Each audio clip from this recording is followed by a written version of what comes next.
Assalamualaikum warahmatullahi wabarakatuh. Perkenalkan, nama saya Wasa Trianti dengan NIM 20220501010046. Program Studi Ekonomi Syariah, Fakultas Ekonomi dan Bisnis Islam. Baik, di sini saya akan membawakan materi yang berjudul Strategi Pengembangan Produk Baru.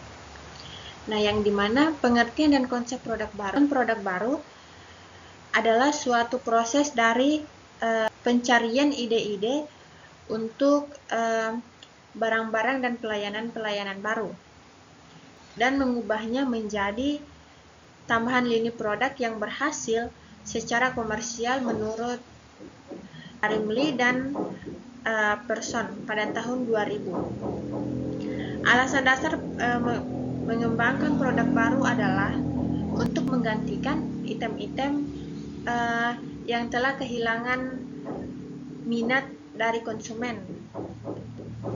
Nah, pengenalan item baru membantu meningkatkan pendapatan dan keuntungan bagi perusahaan. Nah, sedangkan konsep produk baru, pengembangan produk baru tidak terlepas dari biaya ketidakpastian, dari kegagalan. Menurut Koper pada tahun 1993, mayoritas program pengembangan produk gagal mencapai pasar sasaran dan produk yang benar-benar bisa mencapai pasar. Sekitar 35% diantaranya mengalami kegagalan. Oleh karena itu, perusahaan membutuhkan proses dan alat analisis yang cermat dan handal dalam rangka pengembangan produk baru. Nah, selanjutnya yaitu tahapan pengembangan produk baru, yang dimana tahapan pengembangan produk baru ini menurut Crawford pada tahun 1983 mencakup perencanaan produk baru, penyusunan ide, penyaringan dan evaluasi pengembangan teknis, serta peluncuran produk. Namun di sini terdapat dua pendapat. Saya mengambil pendapat tentang oleh Kotler yang pada tahun 2000 yang meliputi 8 tahapan penting, yaitu pemunculan gagasan, penyaringan gagasan, pengembangan dan pengujian konsep, pengembangan strategi pemasaran, analisis bisnis, pengembangan produk, pengujian pasar, dan komersial. Baik, yang dimana pemunculan gagasan dilakukan mengidentifikasi produk dan pasar yang dituju serta menyatakan tujuan produk baru tersebut. Dinyatakan pula usaha-usaha yang akan dilakukan, misalnya seperti dengan mengembangkan produk terobosan, modifikasi produk lama, atau meniru produk pesaing. Nah, yang kedua, yang dimana penyaringan gagasan. Nah, penyaringan gagasan ini dengan menyeleksi gagasan-gagasan yang baik untuk diambil dan membuang gagasan-gagasan buruk dengan menggunakan teknik-teknik tertentu. Nah, yang ketiga yaitu pengembangan dan pengujian konsep, yang dimana pengembangan dan pengujian konsep ini gagasan yang menarik untuk selanjutnya disempurnakan menjadi konsep produk baru yang dapat diuji. Nah, sedangkan yang keempat, pengembangan strategi pemasaran, yang dimana dengan merencanakan suatu rencana awal strategi pemasaran untuk memperkenalkan produk baru ke pasar. Nah, sedangkan yang kelima, analisis bisnis. Dengan analisis bisnis mengevaluasi daya tarik bisnis dari produk baru melalui perkiraan penjualan pertama, penjualan pengganti, penjualan berulang, serta biaya dan laba. Nah, yang keenam, pengembangan produk, yaitu membuat suatu produk fisik. Dan yang ketujuh yaitu pengujian pasar, yang dimana pengujian pasar ini yaitu menguji produk baru pada lingkungan konsumen yang nyata dan untuk mempelajari seberapa besar pasar itu dan bagaimana konsumen bereaksi serta reaksi penyalur. Dan yang kedelapan atau yang terakhir yaitu komersialisasi, yang dimana komersialisasi ini yaitu memperkenalkan produk tersebut ke pasar secara terbuka. Nah, selanjutnya faktor pendorong dan penghambat. faktor pendorong, terdapat beberapa faktor yang mendorong perusahaan untuk melakukan pengembangan produk. Faktor-faktor ini harus dipertimbangkan agar terlaksana pengembangan produk yang baik.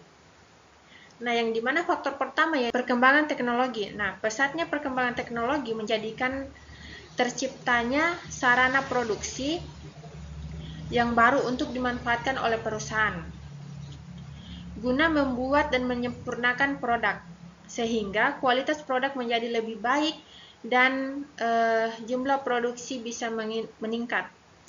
Nah, sedangkan yang kedua yaitu perubahan selera konsumen, yang dimana perubahan ini dipengaruhi oleh tingkat pendapatan dan tingkat perkembangan penduduk, tingkat pendidikan, serta kesetiaan konsumen terhadap produk yang bersangkutan. Dan yang ketiga yaitu persaingan. Nah, adanya persaingan yang kuat di antara perusahaan yang mengembangkan produknya. Menyebabkan perusahaan tersebut berusaha untuk selalu mengembangkan produk dengan harapan bisa menyaingi volume produksi pesaing. Dan yang keempat, adanya kapasitas produk berlebihan. Adanya kapasitas produk berlebihan meningkatkan kapasitas mesin yang dimiliki, maka perusahaan akan menggunakan kapasitas tersebut dengan jalan memproduksi.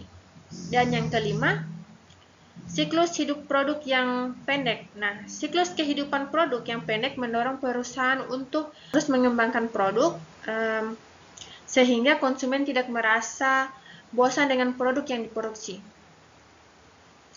Yang keenam, adanya keinginan untuk meningkatkan laba, yang dimana perusahaan mempunyai keinginan untuk memperkuat posisi produknya di pasar dan memperluas pasar. Nah, sedangkan faktor penghambat, menurut Kotler dan Keller pada tahun 2008 terdapat beberapa faktor yang menjadi penyebab terhambatnya proses pengembangan produk baru. Yaitu yang dimana pertama, kekurangan gagasan. Mengenai produk baru yang penting pada bidang tertentu hanya ditemukan sedikit cara untuk memperbaiki beberapa produk dasar. Yang kedua, pasar yang berbagi-bagi karena persaingan yang ketat. Perusahaan harus mengarahkan produk baru mereka ke segmen pasar yang lebih kecil, yang artinya di mana penjualan dan laba yang lebih rendah untuk tiap produk. Yang ketiga, kendala sosial dan pemerintah.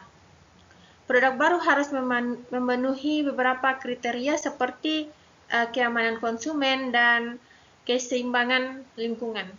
Dan yang keempat yaitu mahalnya proses pengembangan produk baru. Yang kelima, kekurangan modal. Nah, kekurangan modal ini beberapa perusahaan yang memiliki gagasan yang baik tidak dapat mengumpulkan dana yang diperlukan untuk melakukan riset dan meluncurkan produk baru. Yang keenam, waktu pengembangan. Waktu pengembangan yang lebih singkat. Nah, perusahaan yang tidak dapat mengembangkan produk secara cepat, maka harus bisa meningkatkan waktu pengembangan dengan menggunakan dan teknik perancangan yang dibantu oleh komputer dan teknik manufaktur, mitra strategis, pengujian konsep awal, dan perencanaan tingkat tinggi. Dan yang ketujuh yaitu siklus hidup produk yang lebih singkat. Ketika suatu produk yang baru berhasil pesaing dengan cepat meniru. Saya akhiri dengan wabillahi taufiq wal hidayah. Wassalamualaikum warahmatullahi wabarakatuh.